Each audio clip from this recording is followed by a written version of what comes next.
Have you wondered how you can be more creative as an artist? Do you feel stuck and get trapped in doom scrolling on social media or binge watching video after video after video on YouTube and you don't actually sit down to create? You don't actually take what you're learning and put brush to canvas, pen to paper, then this podcast is for you. So in this podcast, we're going to discuss how to actually consume like an artist.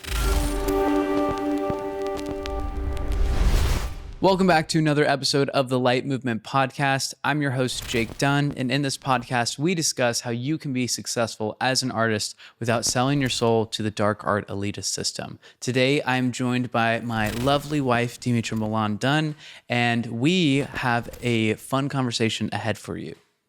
So I feel like with creating art, there is this dichotomy of consumption where on the one hand, you really have to consume things like content, books, other art, etc., in order to foster your creativity and your inspiration. But then on the other hand, if you consume in an unhealthy way, it can lead to blocking your creativity. Yeah, and I feel like it's so easy today to just consume mindlessly with social media. It's I have to put a limit on my phone on how long I'm going to spend on Instagram each day because it literally, your time is just like gone in an instant. It's crazy how it works. Yeah, as humans, and even more so with AI now, I feel like it's becoming kind of this, like we're developing this skill of capturing attention beyond, I don't know, just it's so crazy. It doesn't make sense. Capturing the attention. Yeah. As humans, I feel like we're developing this skill, like probably one of the most valuable skills to be developed is capturing and maintaining attention of other people because of basically Instagram, TikTok, YouTube, all these different platforms that monetize attention. Yeah. I mean, there's good and there's bad to it. Of course, it's like with any tool, any technology, there's like the good aspects of it, but it gets really dangerous. Like you said, like you have to really be careful about how you consume. And whatever you consume, you really take inside you and it's going to come out some way or another. Yeah. And I think a lot of people don't realize that watching negative things, watching scary movies, reading about whatever, it's going to sink in subconsciously and you're absorbing that. And then that's what you're going to put out. So I try to consciously, the people I follow on Instagram are the people that are uplifting, that I admire their lives. I look up to them in some way. They're doing something inspiring, or it's funny, silly things, that make me laugh. But it's always something positive because I feel like I'm taking that in, and I don't want to watch negative things. I don't want to consume that. How do you consume like an artist then? Like what are you thinking about as and I know you're not always perfect with this, right? And I'm certainly not either, but like when you are consciously consuming for the intent of inspiring or, elevating your creativity, like what are some of the ways that you go about that? Being more intentional with what I'm consuming, and specifically with Instagram, I'm looking at other people's content as how can I emulate that? Is what they're doing really working, and are they getting good feedback, engagement? Is this inspiring? Like, what are they doing to get so many shares, or how is something going viral? And I'm thinking, how can I emulate that in my own work and use it as a template? So that's something I've been starting to do when I'm watching reels, instead of just watching things that are, fun to watch, but I'm looking at it as like from an artist perspective, it's how can I use that in my own work? How can I emulate them? Mm-hmm. So basically, you're optimizing for content engagement. Basically, when you're consuming content. Yeah, specifically on Instagram. What about like art? Do you watch to like? Do you feel like you're at a point where you're trying to search through external sources for inspiration for your Oh, art? constantly. I don't feel like I'm not going to just arrive one day at, at a certain point in my career and be like, that's it. I don't need to look anymore. I don't need to be inspired anymore. Like I think as artists, we'll always need some outside inspiration to give us new ideas and feed off of that. I don't think any original ideas just pop out of thin air. I mean, it's always coming from something. Like something will spark an idea or a vision for a painting. And so on Pinterest, like probably weekly, like once or twice a week, I'll be looking on Pinterest at different art. And it's in my home feed. Like Pinterest is really curated to the things.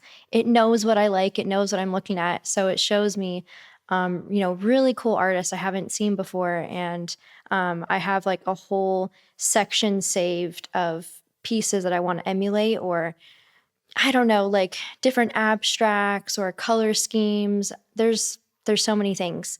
So lately, Jake, you have been, I've noticed, consuming a lot of people's content on YouTube because you're about to start a YouTube channel, Mm-hmm. and you're looking at, other people's videos that you want to emulate and that are really inspiring to you. So what are some things like you're looking for? And I don't know, share a little bit about like your YouTube and like how you're going to go about doing that. Yeah, well, I am super excited. I don't feel like I've ever been as nervous about starting something new Really? before because I feel I put a lot of pressure on myself. Hmm. Because I feel like I have, through the last few years, gained a lot of experience in a lot of different areas that will help me have a successful YouTube channel. I also really want to balance the like making videos that I genuinely want to create, and I want it to be like an expression of Hmm. myself rather than just like Like you want to be noise. creative? Like I Yeah. don't want to just add more listicle noise to YouTube, 10 steps to be more creative, et cetera, et cetera. Or, like something that AI is generating. Like I really want to create something Only you can do. that only I can do.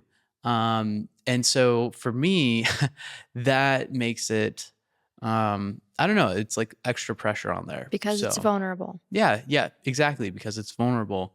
Because I feel like it's a part of myself um, that I'm sharing beyond just like a mask of um, s- content that I'm creating for a specific target audience, Hmm. basically. So, but the question was talk a little bit about the journey, right? Yeah. So basically when embarking down this journey, or I kind of I've realized that I'm more of an architect type persona, and that I actually do like to plan things a lot, Hmm. whether it comes across that way or not to the outside world. But I really like to methodically think through exactly what the entire process is going to look like for me. And I really like to like start with the end in mind. Like I want to know like where am I heading with this? And so when that changes along the way, then like all these different steps have to be changed. Like, you Hmm. know, like what is even the name of the channel, right? Like we had this idea, Jake of all trades. And then And you I got kind so of like, excited I about got it. so excited about that. And I was like, all right, I'm going to do this. And silly old me didn't even check to see if other people have done that yet. And I search Jake of all trades, and there's at least a list of like 20 to 30 Yeah. different channels of guys named Jake who've had the exact same idea before. Wasn't so original. So I was like, all right, you know what? Jake done it is. And that's funny because it goes back to you being more vulnerable and just Yeah. being you Yeah. and letting your name be heard in a Hmm. way. Yeah. But when do you think it's like too much consuming to the point where it's For preparation. stifles your creativity from actually making a move and taking that first step and doing something. Yeah. Well, I think that action beats planning all the time. There's some fancy saying about it. I know it. It's probably like Lao Tzu or Just do it. yeah, that's the one that I was thinking of. Shia LaBeouf. Just do it. Cue the GIF. But yeah. So basically, I think if you aren't actually taking action, I think like for me, I can justify to myself all this consumption because I take copious amount of notes. Like I have an entire Notion board and I have a ton of notes and I'm like grabbing this from here, putting it there. And I'm, scripting out the video and I'm, planning everything, my first video. And, I have like 8 videos that I'm kind of like simultaneously working on, but the first one's like the main focus and I'm filming it tomorrow. So I'm excited about that. That's what I was going to ask you. Yeah. When are you actually going to film it? Okay. Yeah. So I think that like you need to have, confinements around the planning, around the consumption. I think confined consumption is key, to put it in alliteration. Like if you set parameters around how long you are allowed to actually consume before you do something, then it gives you this container to work out of, and you fill up your container as much as you can with, sparkly, magical unicorn inspiration dust. And then once the time is out, though, it's time to empty that into the video or the painting or the poem or the book or whatever it is that you're trying to create that you are procrastinating creating. Yeah. I think a lot of people, and I sometimes think you included, are wanting to get so prepared before they start and then they never actually feel ready to start. Yeah. So it's kind of like this perfectionism cycle where they just can't get started because they don't feel like they're ready. Mm-hmm. Where me, on the other hand, I feel like I always am starting when I really don't even know what I'm doing. And then later I'm like frustrated, like I didn't plan enough. I didn't do the research enough. And I'm like learning as I go. But we have each other to balance that out. Yeah, it's so true. It's like we're the opposite ends on that spectrum. Yeah. It's so funny because it's like on the one hand, I really revere the Abraham Lincoln quote of like, if you have a day to cut down a tree, you spend 8 hours? I can't remember the exact quote, but you spend 8 hours, half the time sharpening the axe, right? And to me, that's like what I'm doing. I'm sharpening my axe. I'm sharpening my axe. I'm sharpening my axe. And then eventually the axe gets so sharp that I sharpen it a little bit too long and it breaks. And then I lose, interest in cutting down that tree. And then I see this other, river that I want to go plant. And then float down the river. Hey, that's a nice tree. Oh, look at my axe. Well, here, let me start sharpening an axe again. Oh my gosh. So it's like finding the balance between like actually, sharpening your axe, planning, getting the right foundation set, but then just doing it too. Yeah. Because there is, I think, wisdom in planning ahead of time because sometimes, for example, okay, here's a fantastic example. Writing the book, right? Yeah, like we started out I was writing, thinking about wanting to bring this up, but yeah, go ahead. No, why don't you talk a little bit about like, I think you know where I'm heading with this because we're married and you can read my mind. So why don't you talk a little bit about like where we went wrong with the book and planning. So several episodes ago on the Light Movement, I read Flashback. Yeah, I remember sharing a story about our prom that was, I don't know, did I spend like 20 minutes reading it or something? I don't remember how long it was. It was a long story, but so backing it up, we had the idea to write a book about our love story, like 4, maybe 5 years ago, like a little over 4 years. Yeah. Was it before we got married? Yeah, before we got married. So, it was that special. We wanted to write about it and write this book.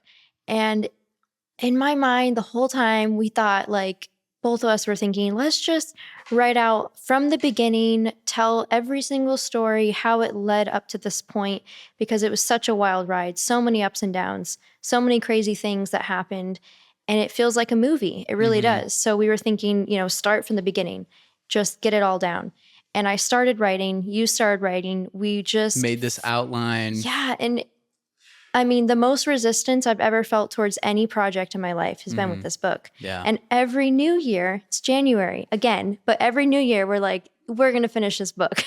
This year we're going to do it. But you know what? I, in confidence, can say now we really will finish it. And maybe even a month from now, I'll be saying it's finished because on your end, so much has happened in these past couple weeks.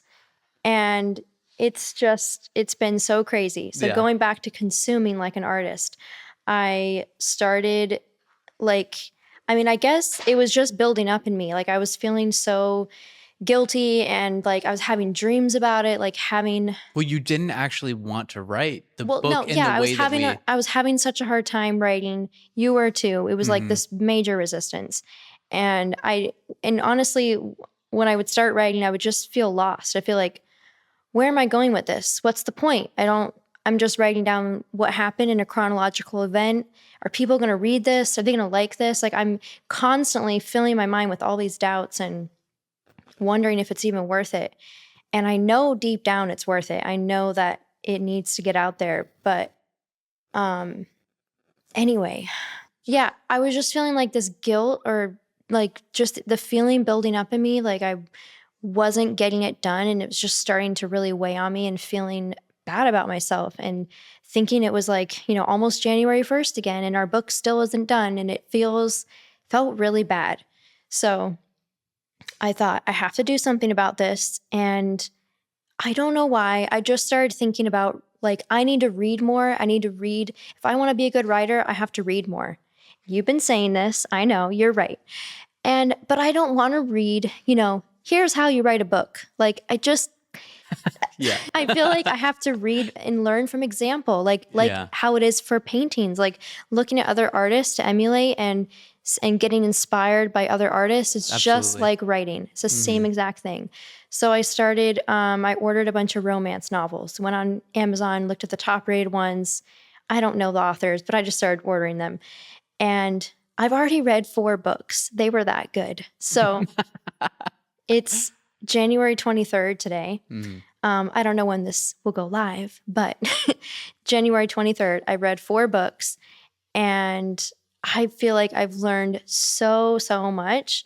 And so just like last week, kind of had this revelation about how our book needed to be written. And it just, Jake and I were like staying up past midnight talking about our book. And it was just crazy. Like, which, okay, for the audience is crazy because we have a baby and he wakes up at 6:30 on the dot every day. We don't want to stay up We late. like our 8 hours. She likes her 9 hours. I like my 8 hours, okay? But I was so excited. And it was just like it hit me in one moment, like we're starting over. So we're starting over a whole book and it just kind of like all the chapters were like unfolding and we were like realizing how we needed to write our book. And we're both so excited. It feels so fresh and good. And today I'm right done with chapter 1. So wow. Yeah, and it's like we have it all. 3,000 words. We've mapped out all of our chapters. We have the like story arc, character arcs, like everything's mapped out. So I'm like really excited about that. So, what I think this highlights the importance of structure, like when you're from the onset of a creative project. I think having a direction to head in. You don't need to know exactly the end result, but I think if you have the container, right? Like if you know, okay, I need to make an underpainting first, and then I'm going to subtract out, and then I'm going to do all the other things that are a part of the subtractive underpainting process. And then after that, I'm going to go in and I'm going to add highlights and I'm going to add, whatever. I can't remember it comes to details, but you're so right. There has to be some sort of structure to your creativity. So you have a destination, you know where you're going, you know where you're heading. And I think this relates so much to art and painting because people a lot of times just think you go to a canvas and you're just going to create a masterpiece and you don't have to have a plan in mind. But that rarely happens. Like I don't know very many artists at all, or that's how they work. It's only happened to me like 7 times. I'm just kidding. Having a plan for your painting is so helpful. You got to have some kind of starting point to, or just, having some, like a source created so you know where you're going with the piece. And that's just like writing a book. Yeah. And I don't know why before we thought, it's our story. We know our story. We can just write it down. Well, but to write it, to turn it into a piece of art, a book that people are actually going to want to read and be interested in, has to be created differently. Well, it's just interesting because we did have a structure, but it was a non-creative structure. Like it was something that we weren't excited about. It's like taking someone else's painting. It's like a left brain idea. Yeah, it was super left brain. It was just, we're just gonna write the story chronologically. And which is like it makes sense at first stop, right? Like you think, I want to write a book, let's do it chronologically. Perfect. All right. No more questions asked. Let's get into it. Especially when it's a memoir and it's a true story. Yeah. That's immediately what you think of. Exactly. But there's a way, I think the way that we're doing it, and also we were thinking, okay, we're going to go back and forth, back and forth, back and forth each chapter. You're going to have a chapter, then I'm going to have a chapter. You're going to have a chapter, then I'm going to have a chapter. Because it's equal. It's a marriage. It's an equal relationship. But really what we realized is that like you can't tell. I think there's a way that we could do that effectively, but I really love the structure that we created, that we're following, and we didn't even really create it, but we're using. No, we created it. It's a pull from all these different things we're learning. Structure. Shakespeare created it. So, okay. Or maybe Shakespeare. Was it Shakespeare? Acts. Yeah. Okay. Okay, we're not going to put in the book Act 1, Act 2. No. But it'll read like that though. But I think though that this transcends just like writing or painting. Like I feel like this actually like applies to everything that you create, whether it's a business, and setting up the right foundational structure of a business, from like creating the product to the marketing to the finances to the operations, to all the different components that go into building a successful business. Or it's creating a song and thinking of the composition. Okay, like I got the hook, I have the intro, I have the first verse, then I have the chorus, or the pre-chorus, then the chorus, and then you get the point. But having it's a composition.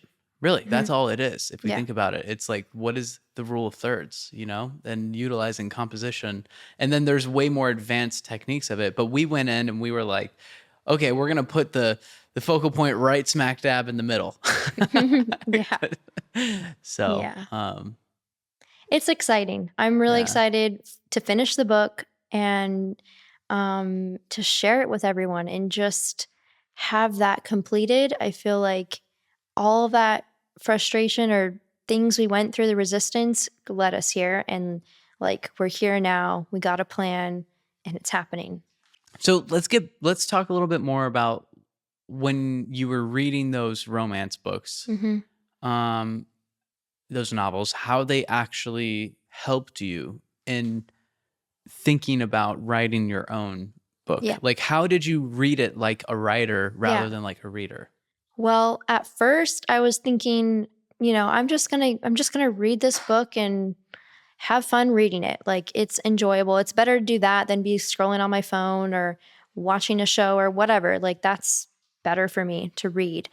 And then I just started, I don't know, like halfway through the first one, or I don't know, like kind of like all along the way, I was just thinking, like when I really loved the book, like a couple of them I didn't really love, but a few of them I just absolutely loved. And I read, the last book I read I finished it in 2 days. It was that good. So I was thinking, like, I want to create a book like this. Like, I'm so into this. And I feel like she did such a good job with the characters, with the flow of the book. It's like something I've never read before. And I'm already hearing the comments. What's the name of the book? What is the book?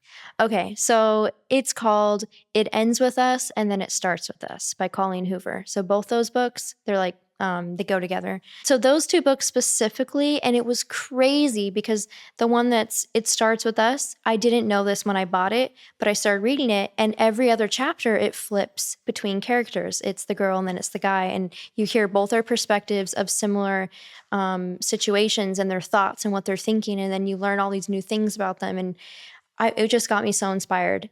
And I was also thinking, man, I thought my idea was original. I thought like we were the only ones thinking of doing this, but no, there's probably a lot of people doing that, but I think it's still going to be really unique. Mm-hmm. And so reading that, seeing how she did it, just paying attention to details, like I was put in a specific place. Like I was transported there, and knowing what things smelled like or felt like, and not just telling you what happened, but like showing you, and like you're experiencing it as you read it. So paying attention to details like that, I don't know, like I feel like as I started writing today, this is the first time I wrote our book in months. I mean, it's been a while. So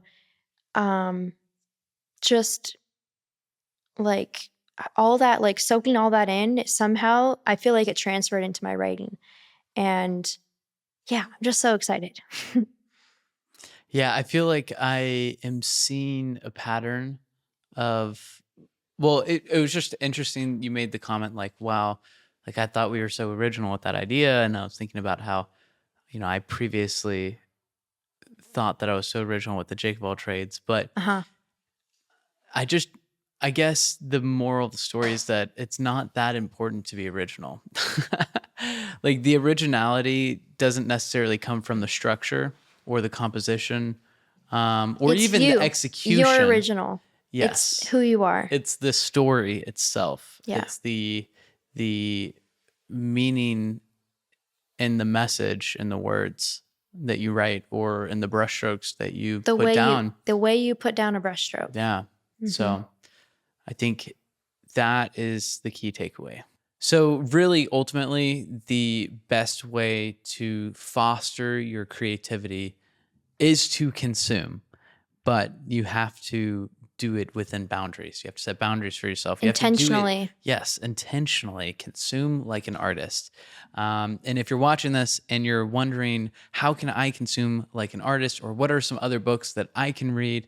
Well, we actually did a podcast where Emily Milan interviewed professional abstract artist Casey Wakefield about the top 3 books every artist should read. So you can check that out by clicking right here.